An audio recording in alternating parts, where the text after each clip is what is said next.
अस्सलामुअलैकुम फ्रेंड्स, मैं हूं Syed Babar Ali Shah and welcome to my channel.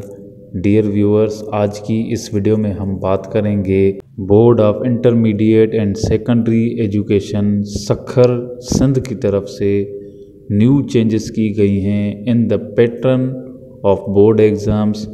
तो इस साल के जो 9th और फर्स्ट ईयर के पेपर्स होंगे यानी SSC part 1 and HSC part 1, उसमें थोड़ी चेंजेस लाई गई हैं। सबसे पहले ये है कि एमसीक्यूज़ के लिए कैंडिडेट्स को ओएमआर शीट प्रोवाइड की जाएगी। जैसा कि आप स्क्रीन पर देख सकते हैं, ये ओएमआर शीट का एक सैंपल है। इस ओएमआर शीट में अपना आंसर देने का सही तरीक़ाकार ये है कि आपने दिए हुए बबल को सही तरीके से फिल करना है, यानी सर्किल को कम्प्लीटली फिल करना है।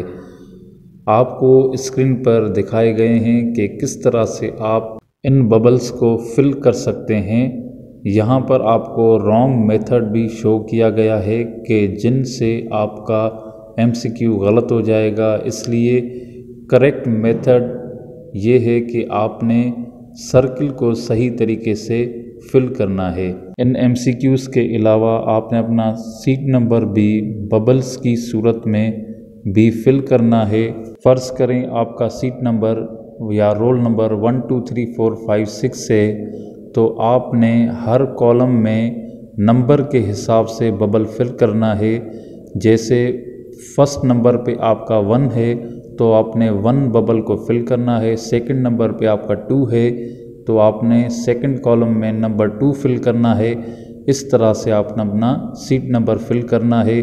इसके अलावा आपको जो भी कोड प्रोवाइड किया जाएगा बुकलेट का, क्वेश्चन पेपर का, वो आपने कोड भी फिल करना होगा कि आपका कोड ए, बी या सी या डी है। उस हिसाब से आपने कोड का नंबर फिल करना होगा।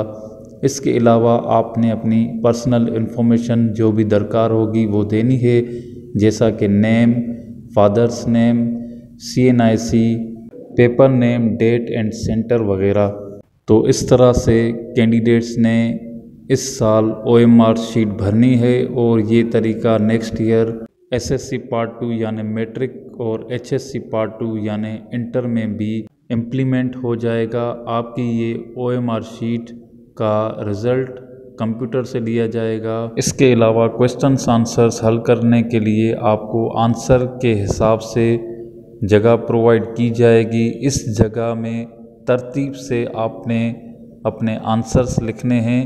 आपके आंसर्स इस जगह से बाहर नहीं आने चाहिए, क्योंकि ये आपके आंसर्स भी कंप्यूटर चेक करेगा और जो भी बेतरतीबी से आंसर्स लिखे होंगे, यानी जो अपनी विसिनिटी से या मुख्तस की गई एरिया से आंसर्स जो बाहर आएंगे, यानी दी हुई लाइन स्पेसिंग से क्रॉस करेंगे किसी भी तरफ से, तो उनको कंप्यूटर गलत करार देगा। इस तरह से आपका आंसर गलत हो जाएगा। तो ये सारी चेंजेस की हैं सखर बोर्ड ने इस दफ़ा एग्ज़ाम्स में। आपने ये अपने जहन में रखनी है। उम्मीद है मेरी वीडियो आपके लिए हेल्पफुल रही होगी। इस तरह की हेल्पफुल वीडियोस के लिए मेरे चैनल को सब्सक्राइब कर लें। Thank you. अल्लाह हाफ़िज़।